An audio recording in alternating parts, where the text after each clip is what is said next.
Nor ako yung sinasabi niya. Definitely, hindi po ako spy. Okay. Relax ka lang. Bakit ka galit? Kasi po, ganun din po yung nangyari last time. Sinasabi po nila spy ako. Mahal ko pong Pilipinas, Filipino po ako, hindi po ako spy. Okay, relax lang. Aware naman po kayo that you're still under oath. Tama po ba? Yes po, Your Honor. And Sige, please go And on. Your Honor, I cannot disclose too much because I have 8 pending cases po at the court din po.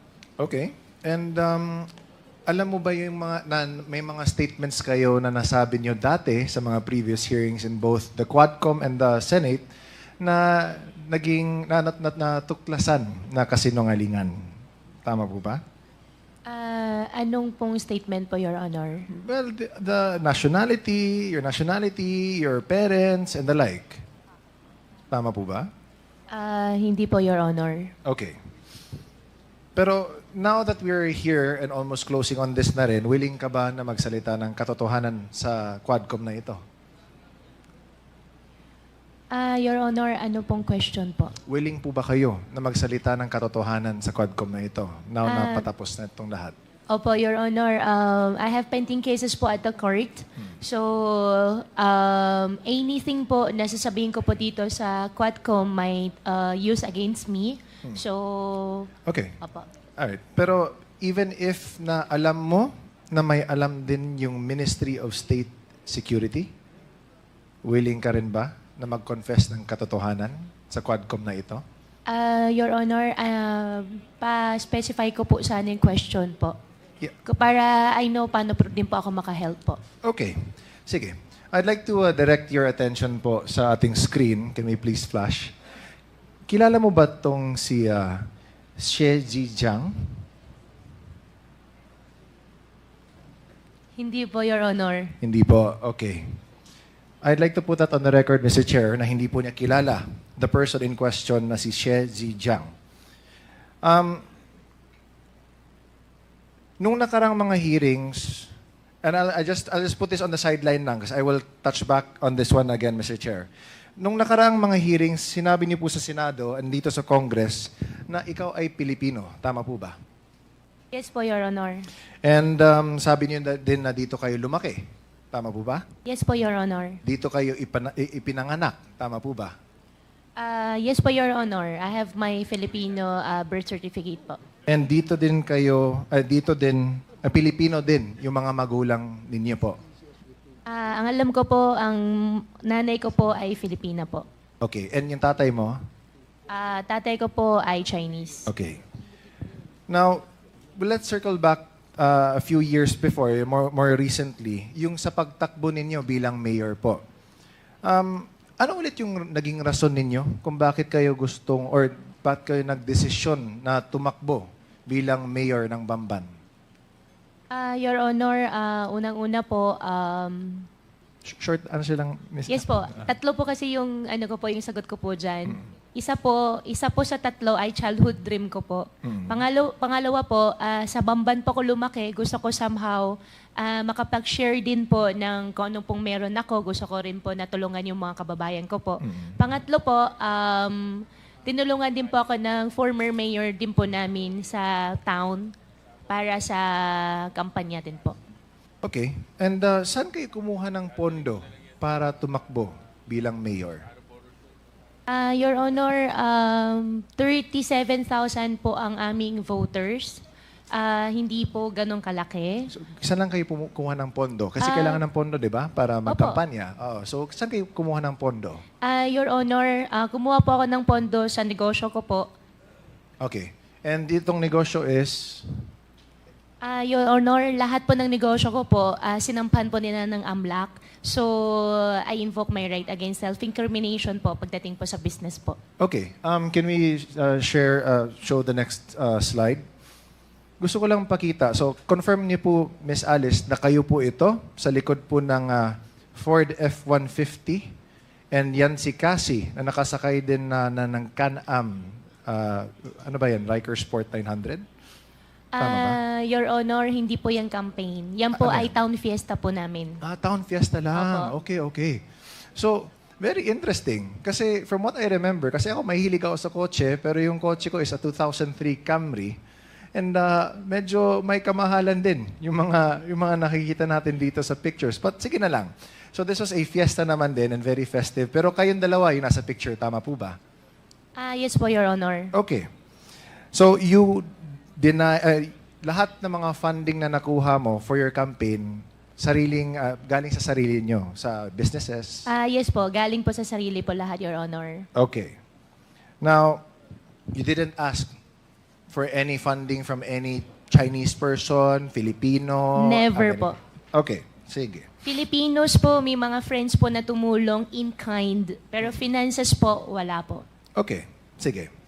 Now, Mr. Chair, if you would allow me, I would like to show a video to everyone. This is from Al Jazeera. And if I may, Mr. Chair, also request humbly that this may not be taken out of my time, as this is very revealing also in nature, if it's okay, Mr. Chair. Certainly. Thank you, Mr. Chair. Congressman Almario, the better Almario. Anyways, please, Comsec, can we please play the video? 我接收到很多这个中国公安部和“一带一路”的这个机密啊，一些事情呢还和最高层的未来有关系。我被送回中国一定会遭到灭口啊！ Wang Fugui met Sher in prison and says he witnessed an attempted attack on him. 60-70个泰国人对我们10多个中国人进行那个无差别的袭击。为什么知道是针对佘志安先生呢？是因为这些泰国人相互说话当中，就是有在找佘志江，那个时间是他律师会见的时间，然后所以说躲避了这一次袭击。 Thai prison authorities did not respond to our request for comment. Wang spent 5 years in jail battling charges related to credit card fraud before being found not guilty. He says he became good friends with Sher when they were placed in the same cell. He's now the custodian of many of the tycoon's alleged secrets. 他有在亚太上留下很多那个待解密的那些档案，目前受到他的那个授权所解密的那些内容只是部分的内容而已，但是这些内容涉及到了那些国安人员的名单。 He allows us to take a look. One file in particular catches our attention. It's a dossier about Guo Huaping, or Alice Guo, former fugitive and embattled ex-mayor of a small town in the Philippines. Now in police custody, Guo is being investigated for alleged ties to scam operations and money laundering. He's also accused of being a Chinese spy. 菲律宾的这个郭华平的，我用这个手机呢跟他通过话，当时呢还要的。 Sher says Guo once asked him to help fund her political campaign. 那我更不想得罪这个菲律宾政府了，所以一直就或者没有给钱。 Guo has repeatedly insisted she was born in the Philippines, a prerequisite for office holders in the country. But Sher's dossier lists China as her place of birth. Guo had previously claimed she's the daughter of a Filipino woman. But according to this document, her mother is a Chinese citizen called Lin Wenyi. The dossier also lists a family address in China's Fujian province. This is what our researcher finds when he visits the local office of the Chinese Communist Party. At a nearby village, residents shown photographs of Guo recognize her as the daughter of Lin Wenyi, the same name that appears in Sher's dossier. They say Guo was born here and only moved away towards the end of 2002. Sher says he has a message for the former mayor. 郭华平生活是不可信的，我们两个你看一下，曾经都为这个国安部卖命，你看看我的下场。要想不被灭口呢，就把真相呢也告诉全世界。China's Ministry of State Security did not respond to our request for comment. Neither did Alice Guo Huaping. So, Mr. Chair, I'd like to point out to this committee that even if we have been making our own researches, pulling up our own inquiries, this is another source from a completely different party and is unrelated to what we do. Pero nagkataon that the person named Xie Kailun, who si Xie Zhejiang trusted with the encrypted files, showed to Al Jazeera that there is a dossier confirming that there are Chinese spies all over, at least in this case, Myanmar, but here also in the Philippines, and undoubtedly shows Go Huaping. In the picture where she was born, even her mother, and the name of Lin Wenyi. Mr. Chair, again, we were told, kanina nagtanong tayo kung lumaki ba si Ma'am Alice dito sa Pilipinas, kung dito ba siya ipinanganak, kung Pilipino ba yung mga magulang niya. She first said na dito daw siya lumaki, which is false. Because paano malalaman or ma-identify ng mga tao doon mismo sa address sa Fujian na nakilala nila si Alice Go o Go Huaping as anak ni Lin Wenyi nung pinakita nila yung picture ni Go Huaping sa kanila. Number 2, tinanong natin kung saan ba siya ipinanganak. Nakita na nga. Doon mismo, she left daw late of 2002. Sabi pa ng mga tao na in-interview ng Al Jazeera doon mismo sa Fujian. And might we take note, Mr. Chair, na sa video, nung pinuntahan nila yung address na nakalagay sa dossier, sa encrypted dossier, is a local office ng Communist Party of China. So, Mr. Chair, I think this in itself speaks volumes na. No? Again, nakakainis na time and time again, dinideny ni Go Huaping lahat ng mga questions na tinatanong namin sa kanya. Okay. Again, let me ask. Go Huaping, kilala mo ba si Xie Zhejiang? Yes or no? Your Honor, yung Xie Zhejiang na sinasabi niyo po, yan po ba yung pinakita niyo po kanina sa akin sa picture? Correct. Hindi ko po siya kilala. At sana po, Your Honor, Mr. Chair, makuha ko rin po yung details. Gusto ko po magdemanda. Hindi ko po sila kilala. Hindi natin madidemanda, Miss Alice, dahil kasi he's in jail in Thailand. And the reason why he's speaking the truth now is because, as he was saying din in the video, although hindi lang pinakita dito, is that he is also being illegally detained daw, sabi niya. Kaya sa galit niya, he wants to speak also the truth out to the world na iniipit na rin siya ng Chinese Ministry of State and Security. So, what does he have to lose? That's why nga sinabi nga niya sa inyo, Ms. Go Huaping, na tell the truth. Don't fall to the same mistakes that he has done. Kasi nga, he also fears for your life. Remember, nung Senate hearing, na you mentioned na you didn't want to name names because you feared for your life. And because of that, the Senate granted you security and asylum within the PNP's compound. Ngayon, na nag-executive session na kayo, sabi ng Senate na there was nothing to go about except for one name na hindi pa din namin alam. But if we look at it, there is no doubt, kitang-kita na. Hindi na galing mismo dito sa Quadcom, pero in an international company whose job is to search for the truth worldwide.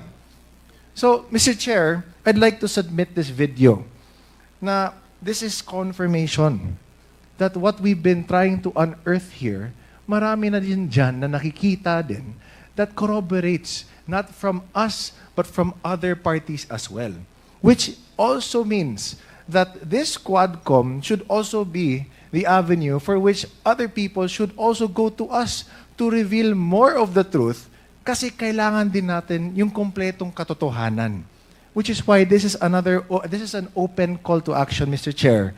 Sa lahat ng mga nanonood ng Quad Committee meetings natin, na kung may alam kayo, lalo na nakakatulong ito sa pagtingin, sa pagkuha ng katotohanan, please come forward. Kasi this is national security also at stake. She's been denying na may kilala siya, na ultimo, sinasabi niya na ilang beses na siya tinawagan para humingi ng campaign funds. Kung hindi niya alam yun, or if he was saying, if it wasn't even in the same timeline, then he wouldn't have said that. Diba? Timing. Elections natin, doon din siya, tumakbo din siya, humingi siya ng tulong. It all adds up. It all lines up. So, Mr. Chair, I'd like to submit this video to the committee. And I hope na people really try this time na mas marami pa na will come forward to speak truth to this matter. Thank you, Mr. Chair. Thank you, Congressman Almario. So, before we recognize the next interpellator, may tanong lang ako kay Miss Go Waping. So, hindi mo kilala yon, ano? Your Honor, unfair naman po para sa akin. Hindi ko po siya kilala at never po ako humingi ng campaign fund entirely. Never po ako humingi ng campaign fund during my campaign period. At nung video na pinakita po ni Congressman Chino po kanina, hindi ko po siya kilala. At gusto ko rin po na iparating sa lahat ng kababayan ko at buong Pilipinas na rin po. Mahal ko pang Pilipinas. Kasi nabanggit dun sa video na you're probably a spy. Hindi po ako spy. So, hindi ka spy. Totally po, hindi po ako spy. Hindi ikaw yung nasa picture. Hindi po ako spy, hindi po ako nasa picture, at hindi rin po, Your Honor, ako yung sinasabi niya. Kasi In fact, yung parang pinakita niyang dokumento, I don't know if that is a birth certificate from China, it clearly shows a picture that resembles your feature. Di ba? So, 1, 2, pangalan mo, yung Go Waping. Tapos yung place of birth mo, nakalagay daw doon. Nakalagay, China di ba? So, how will you now tell us and convince the Filipino people na ikaw ay hindi spy at ikaw ay hindi involved dito sa Pogo? Your Honor, I think our government agencies can prove din sa darating ng araw na hindi po ako spy dahil hindi naman po talaga ako spy. Secondly, yung tao po na nasa video po kanina, I'll find way para, hindi ko po alam kung paano, pero I'll talk to my lawyer, especially the network, magdidemanda po ako. Okay, sige. Thank you. The next interpellator is Congresswoman Migs Nograles. You're recognized. Thank you you, have 5 Mr. minutes. Chair. Before that, sorry, Miss Alice Go, you said you will file a case against this Sheji Zian, and you said you will tell the network. Anong network to? Per my record po, kung di po ako nagkakamali, Al Jazeera Network. Okay, Yung thank nakita you. ko po kanina. Pero babalikan ko po kung tama po yung naisulat ko po, Your Honor. Thank you. Mr. Chair, I'll go back to some questions in relation to the video. So again, Miss Alice Go, Mr. Chair, you are denying that you are Chinese spy. Hindi po ako Chinese spy. Well, Mr. Chair, wala naman atang spiya na mag-aamin na spiya siya. No. So, it really begs the question. But anyway, alam nyo ba, Ms. Go, na itong si She Zijiang, na umamin na Chinese spy siya, na sinabi naman niya, kilala ka niya, ay inamin niya na dito siya na-recruit sa Pilipinas. Your Honor, I cannot answer your question dahil hindi ko po siya kilala. So, to put on record, Mr. Chair, this video showed, mahaba kasi to, it's an excerpt of the video, that inamin niya na recruited siya dito sa Pilipinas. In fact, can we show lang na nagpakita siya ng picture, na nandito siya sa Pilipinas. I think it's one of the recruiters. Kung pwede lang natin mapakita yung picture na yon.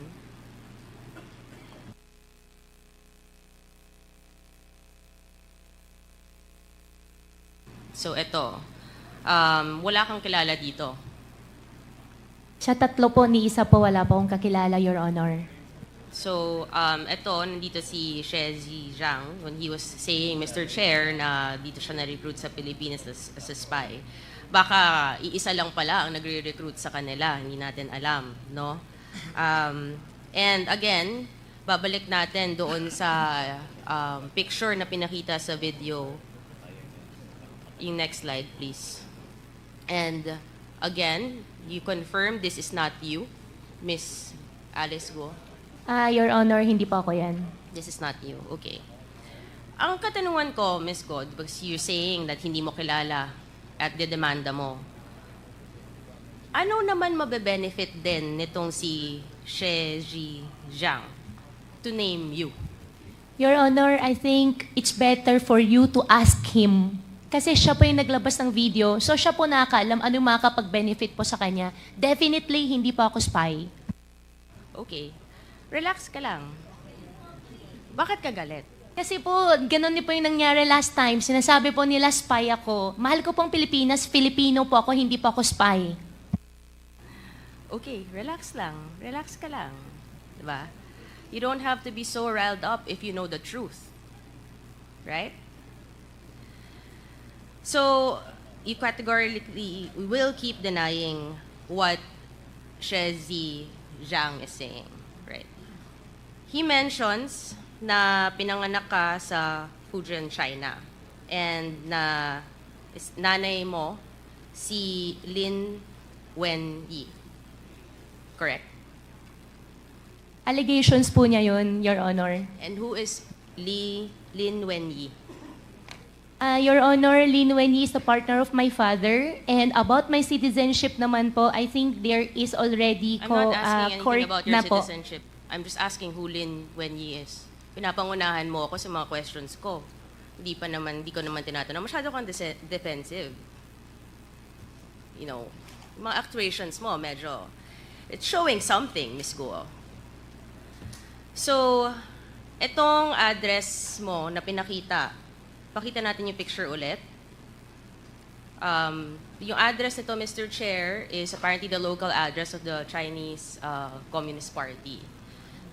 Sigurado ka, hindi mo namimiss to? Walang memories? Never ko po nakita, Your Honor. Baka lang, may emotional ka ngayon eh. Baka lumabas ang emotions mo dito. Your namimiss Honor, mo. emotional po ako dahil unfair po para sa akin, para sabihan po ako na spy po ako. Okay, I'm asking about your house now. So, eto, Your Honor, that's not my house. okay, this is in Fujian.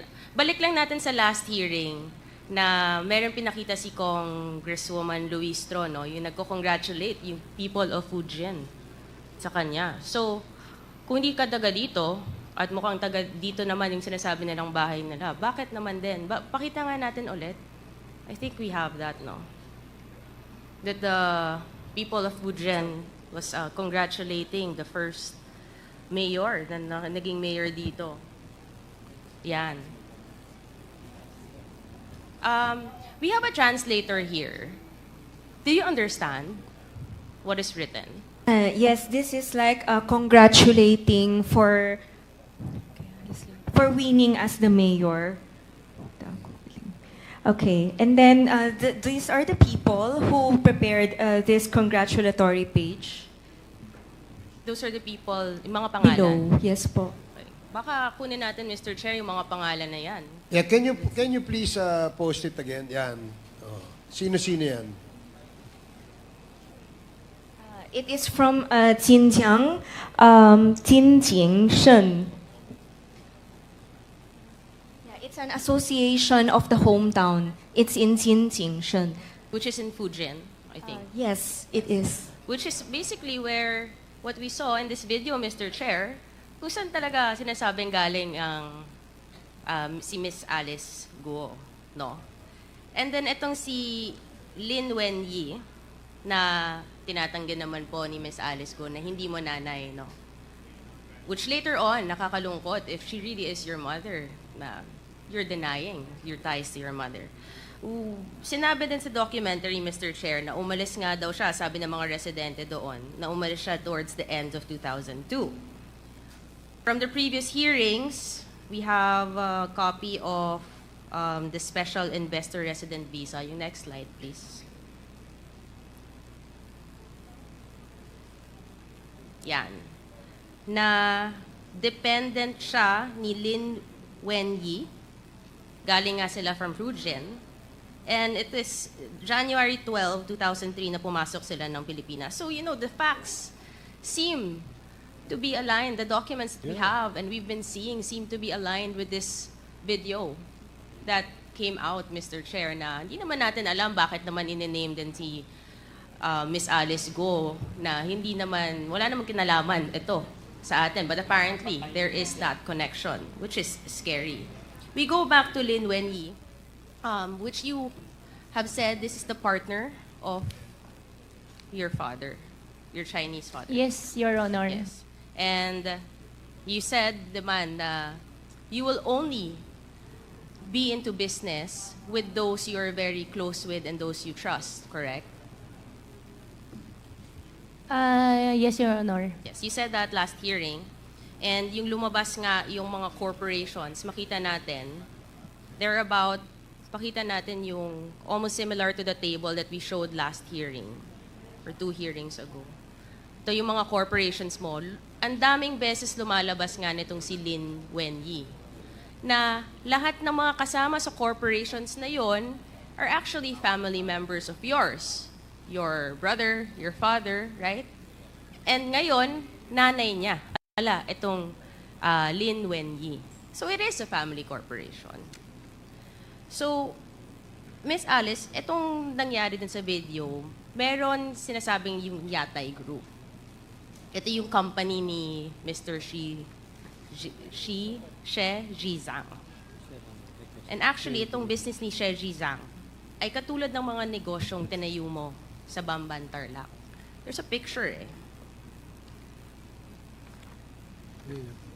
na alos magkapareho siya. And do you know that itong si She Zhizang, linked yung mga businesses niya, kaya nga siya nasa Thailand ngayon with human trafficking, extortion, and cyber scams, which are the very same crimes na tinitingnan natin ngayon, Mr. Chair, na nangyayari sa mga illegal POGO operations dito. If I may be allowed to play an excerpt of that video again, Mr. Chair, to show what's happening in Myanmar. Please proceed.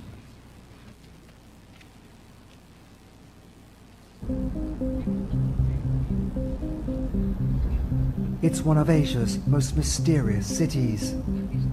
A pulsing boomtown in a war-torn region of Myanmar.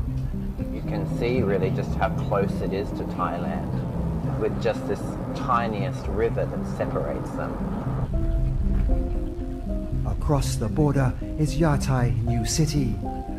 Once a sleepy rural town, it's been transformed by vast sums of Chinese money. Judah Tanner used to run a school near where the neon-lit buildings now stand. It really is Myanmar's version of Las Vegas or Macau. Just a few years ago, it was rice fields and cornfields. Basically overnight, we've just seen it erupt into this city that just goes as far as the eye can see. It's Lunar New Year.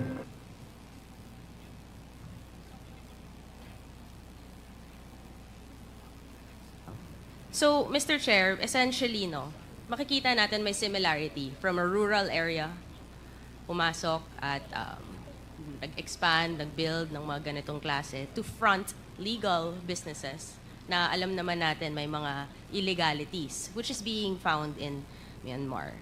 And ito yung sinabi ng Chinese spy na si She Zhizang.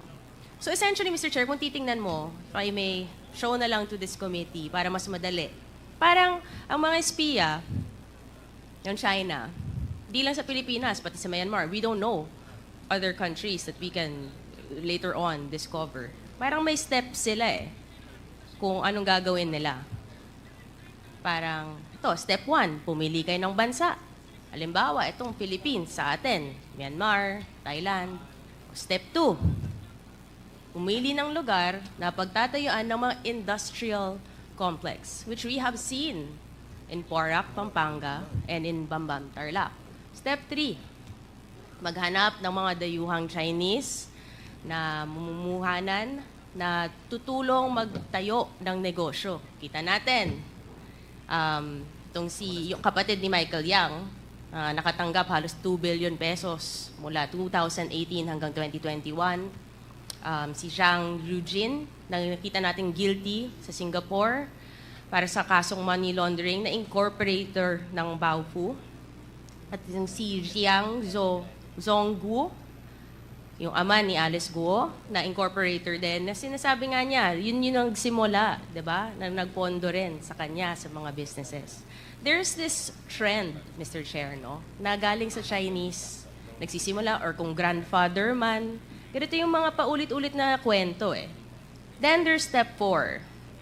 Kukunin ang mga loob ng mga residente at gawing dummies. Nakita natin, I think, di ba may mga nag-surrender, I think over the past few days, Mr. Chair. Itong sinema Thelma Laranan, Rowena Evangelista, tindahan sila ng mga gulay, no? May mga barbecue stall na obviously hindi naman nila kaya mag-incorporate or to give itong mga capital sa mga malalaking negosyo na nag-surrender na ginamit lang sila. I don't know kung paano nila ginawa ito. Basta kinukuha nila yung loob ng mga residente kasi syempre may mga pangangailangan siguro at hindi naman nila iniisip kung ano yung magiging repercussions.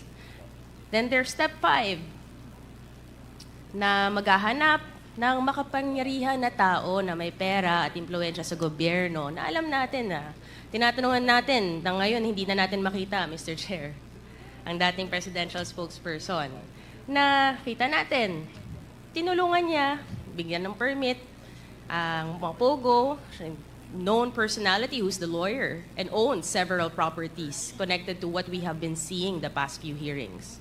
Then there's step 6, mag-incorporate na ng mga kumpanyang mukhang legitimate sa una. Diba? Nabigyan na natin ng lisensya tong Hongshen. And then na-raid yung Baofu compound. Yung Lucky South 99 nagsimula as a BPO, sa BPO at real estate industry. Ngunit inamend na yung AOI niya noong February, doon na pumasok yung POGO. So they can start incorporating in the guise of a legitimate business na mamaya magiging illegal naman. Then there is the next step, magkakaroon nga ng corporate layering na. At nakikita natin sa mga different corporations like Baofu, itong mga corporation ng mga Yangs, itong mga corporations nila Miss Alice Guo. Nakita natin sa Matrix today, there are so many corporate layers na pag tinignan mo, it all ties back to 2 personalities who are here. Actually, 3 personalities who are here na magkakasabwat, Mr. Chair. And of course, step 8. Then dito na, pag nangyari na tong lahat, magkakaroon na ng illegal na gawain na may mga human trafficking, money laundering, illegal gambling, love scams, tax evasions, at iba pa. You know, Mr. Chair, nakakalungkot. So ito, titingnan natin, steps 1 to 8. Mukhang ito ang, kumbaga, standard siguro nila or mission order ng mga espiya na to. Na nakakalungkot na pumasok sila ng Pilipinas. Pinayagan silang pumasok ng Pilipinas dahil bawal sa kanilang bansa itong mga gambling, offshore. Pumasok ang China dito. They took advantage of our country, our laws, our citizens, our resources, Mr. Chair. Nakakatakot dahil hindi to one-sided. Lahat ng mga steps na to, mangyayari lang at pupunta sa next step kung pinayagan to ng gobyerno.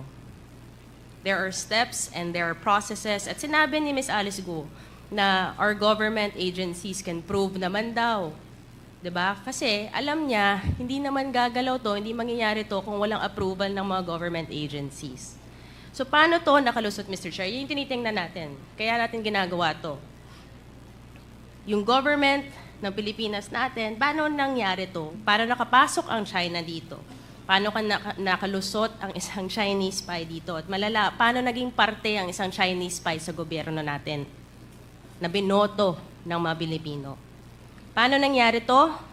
Sino ang pumayag na mangyari to?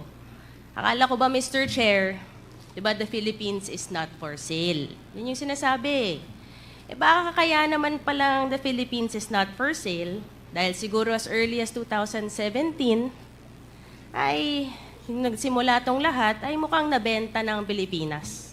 So sino ba ang nagbenta ng Pilipinas sa China? Yun lang po, Mr. Chair. And I will end again to Ms. Alice Guo with the message of your fellow Chinese spy to you. So sana medyo matauhan ka ng konti. Can we just play that message na lang po?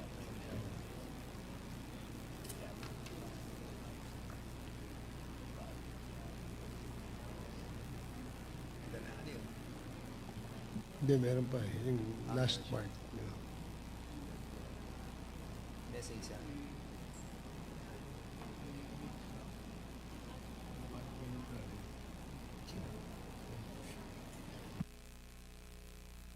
Yung part lang po ng message dun sa video. The last part. Yes, the last Can part. you fast forward to the last part? Yung statement. 我接收到很多这个中国公安部和“一带一路”的这个机密啊，一些事情呢还和最高层单位呢有关系。我被送回中国一定会遭到灭口。 Sa last part po. Wang Fugui met She in prison and says he witnessed an attempted attack on him. 6起， Sa last part lang po yung message po ni She Zhijiang.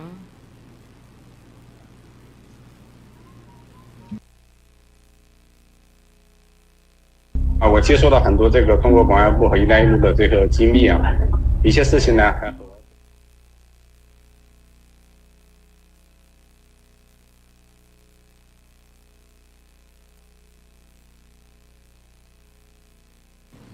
Sige po, yung sasabihin ko na lang kung nagkakaroon ng technical difficulties, hindi ko masasabi in Chinese, baka kasi mas makarelate sila eh, Mr. Chair, sayang, di ba? Pero, But there was a English translation Yes. sa baba eh. oo. Kung nasa last part kasi siya eh. Ayan, ayan. Ayan po.